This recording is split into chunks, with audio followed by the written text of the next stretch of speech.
So welcome back to Groundhog Graphics. In the last video I showed you my GitHub, and I showed you that I had put some disk images on there and I had copied the directories onto the README file.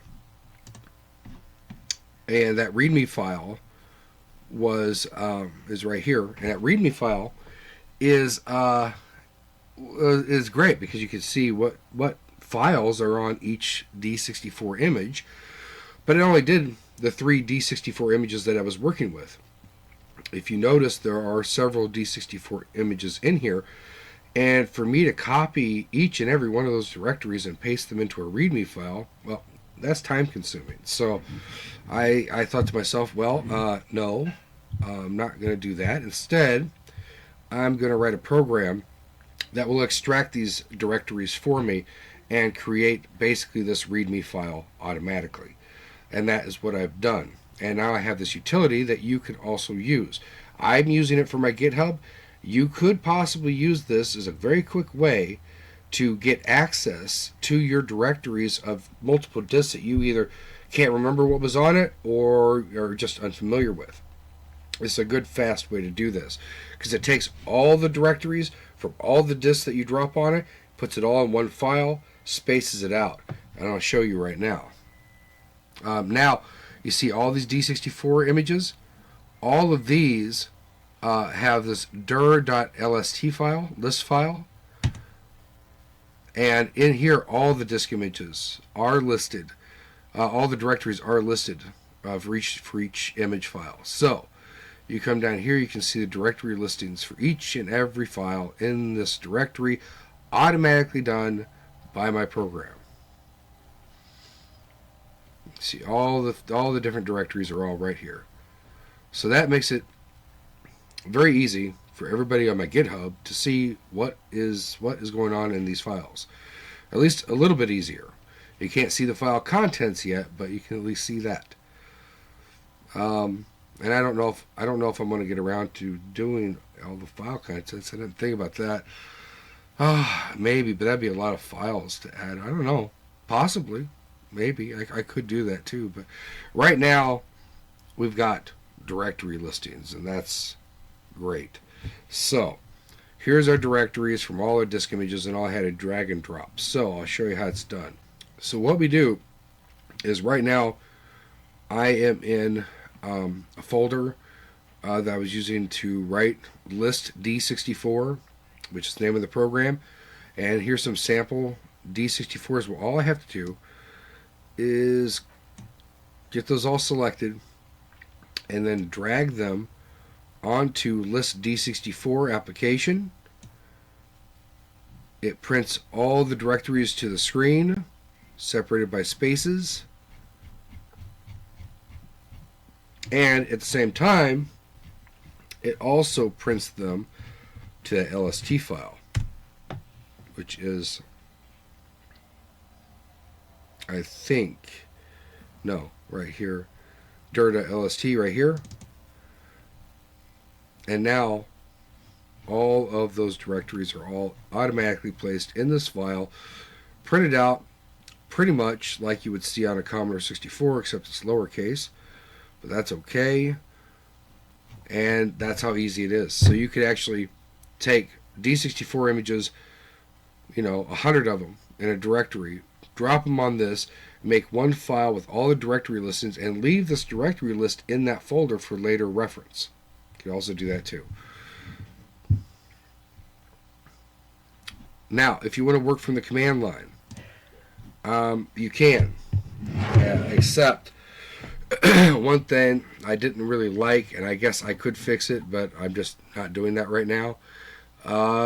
If I do list d64, I can put in a file name like test.d64.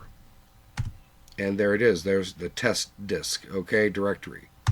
But if what I really wanted was list d64 *.d64, so we could get all the d64s, but the terminal in Windows doesn't parse the wildcard for you like it does in Linux, and instead it just tries to open the asterisk file and it can't open it.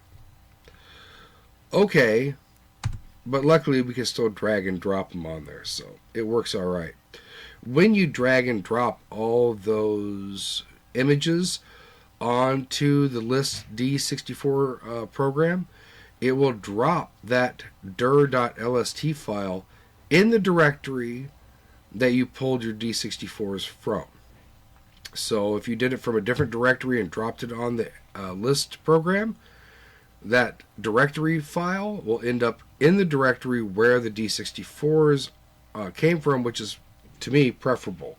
So, and that automatically just happened that way, so that's great. So now, if I wanted to, well, I can just give you an example. List d64, I could do test.d64, then I could do power c-1.d64, and it should do both. And it does. So that's how you can use it from the command line if you want to. Another nice thing about this little utility is I have also written up some comprehensive documentation. Documentation, let me show you that. Okay, at the bottom of it. But here is the documentation. At the very beginning part shows you how to use the utility, which is what I just went over with you. So we already went over that. And then it shows you how to use the code. So you could take segments out of this code and use it for a variety of purposes, a lot of different things. Basically, this program will give you full access to every block on a d64 disk image. So all this documentation tells you how to do that. So basically, how to do it is pretty simple. If I scroll down my code in my main function here, I don't want to go through every bit of code, but here we are in the main function. I created d64 image, and I just made it D. It could be anything you want. And I have to call d64 init because it has to initialize an array, which is right here. d64 tracks, 35 plus 1. The tracks on a disk are track 1 through 35. There is no track 0. So I have to add 1, and track 0, or this array element 0, is also 0 because there is no track 0. But tracks 1 through 35 have to be populated with the number of blocks on each and every one of those tracks. And the tracks are different. And let me show you. The tracks from 1 to 17 have 21 blocks. And 18 through 24 has 19 blocks. And then 25 through 30 has 18 blocks. And 31 through 35 have 17 blocks. And if this were an extended 40-track disk image, it would be 31 through, I guess, 40. Those would also have 17 blocks. But in this case, this is just for a standard 35-track d64. But all of these blocks needed to be recorded in that array. That way my program could reference those on the fly to get the offset position inside of each and every file, depending on which track or block you want. So how it does that is with this function right here, d64 track block address. So track block to address function.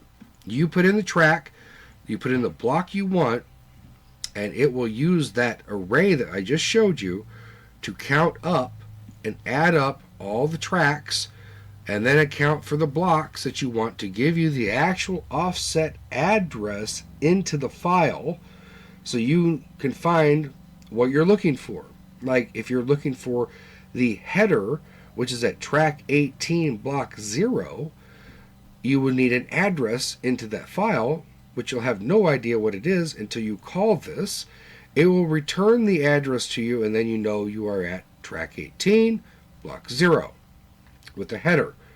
So, like track 18, block 1 will be your very first directory listing, which actually will be your very first block of directory listings, because each block has 8 directory listings. So, let's take a look. We have the header, so let's go over to the H file where I have a structure that has all the members of everything that is in the header. So this is something else that is valuable, is you could use this in your own program. You can go right here. Here's the header.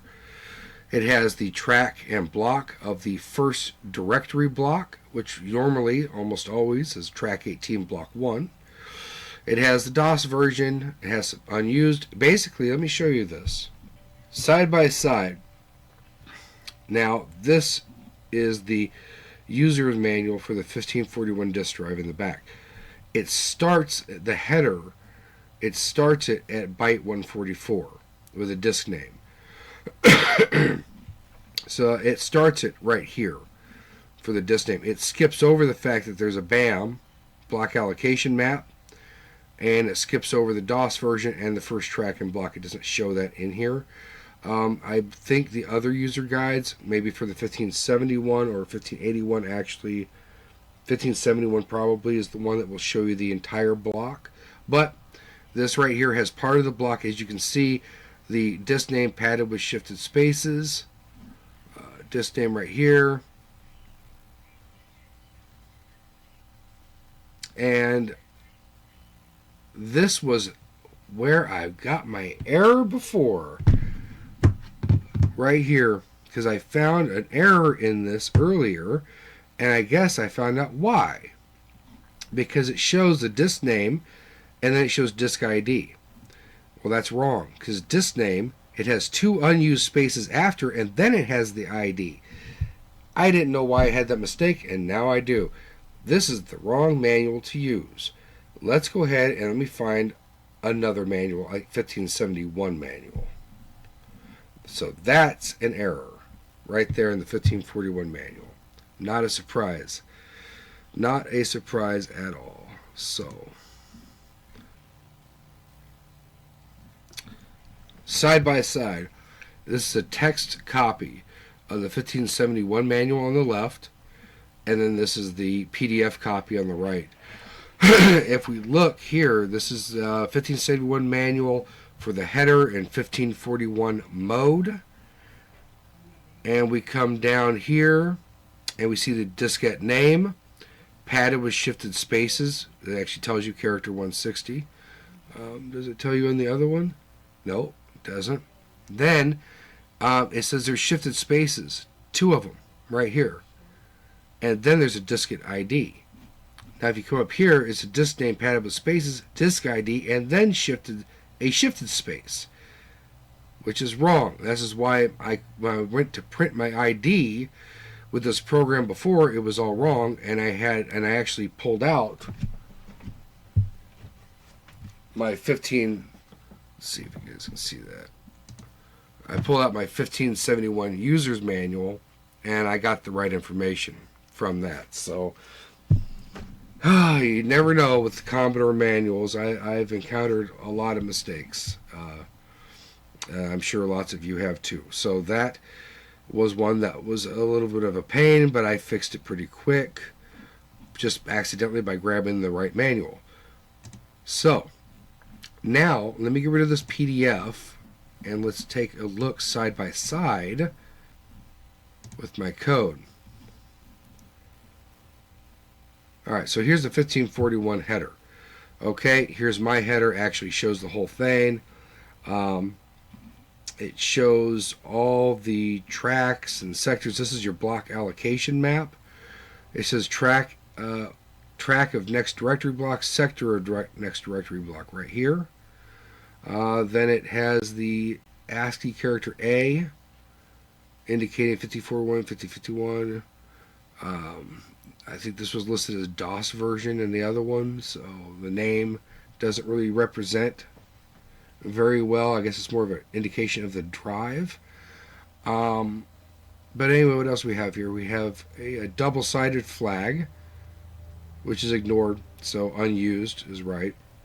We have the BAM, which I have 35 of these. I have another structure for the BAM, so that it actually fills all those spaces up. It's right up here, so it has blocks free, blocks 0 to 7, 8 to 16, 17 to 23. So that's getting a little confusing, but anyway, disk name, starting there. All right, so I have the diskette name right here, padded with shifted spaces. You see that right there, and then we have the 2 shifted spaces after it. We have the ID.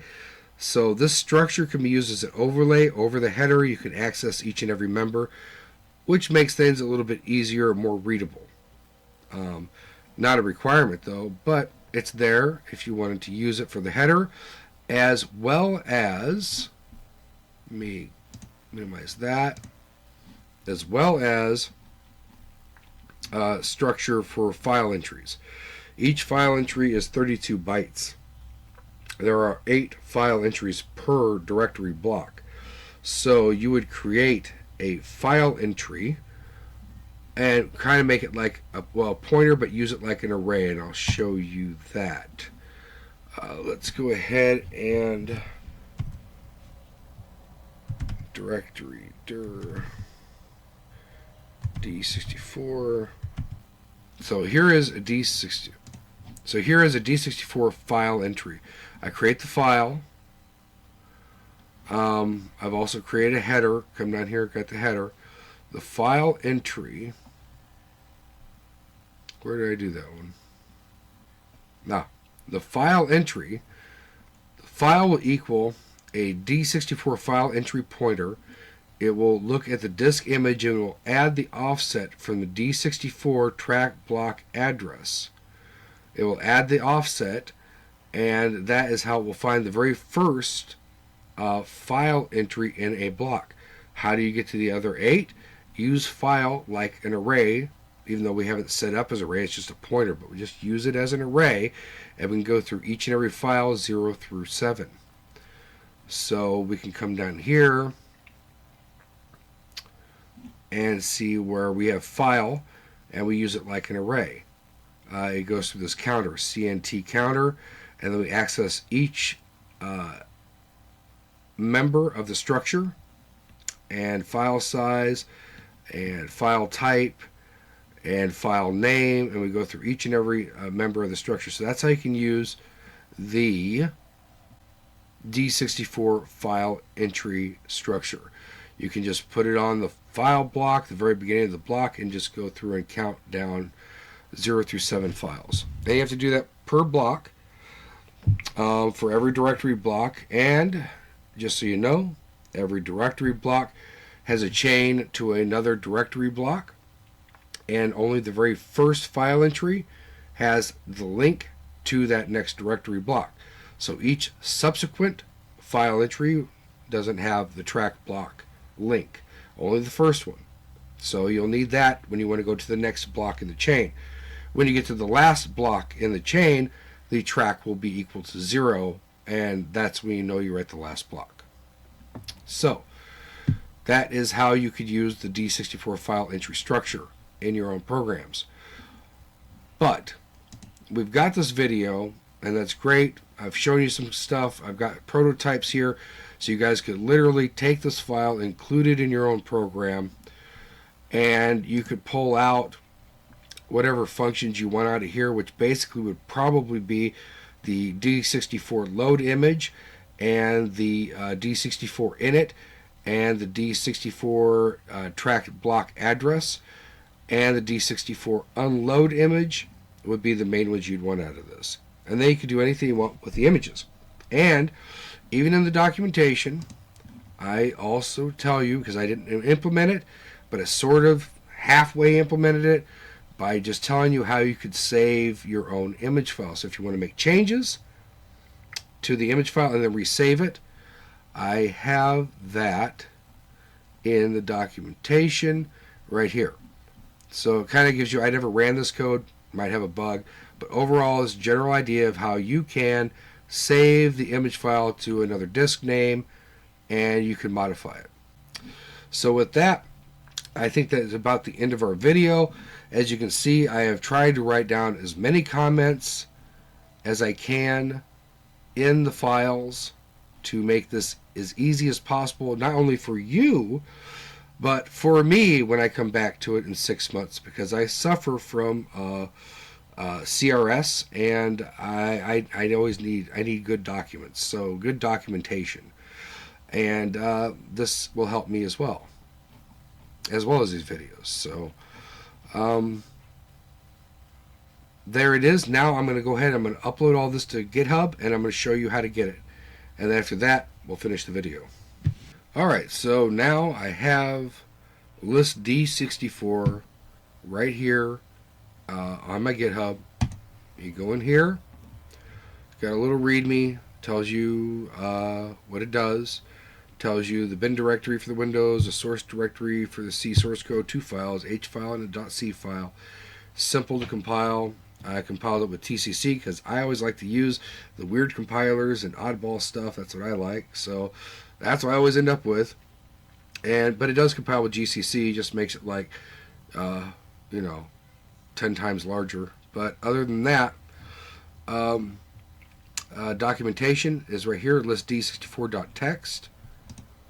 Tells you how to use it, blah blah blah, all the same stuff I already showed you, and now it is all available. So if you want to get this program, then you can go ahead and go to the link in the description of the video and you can download it.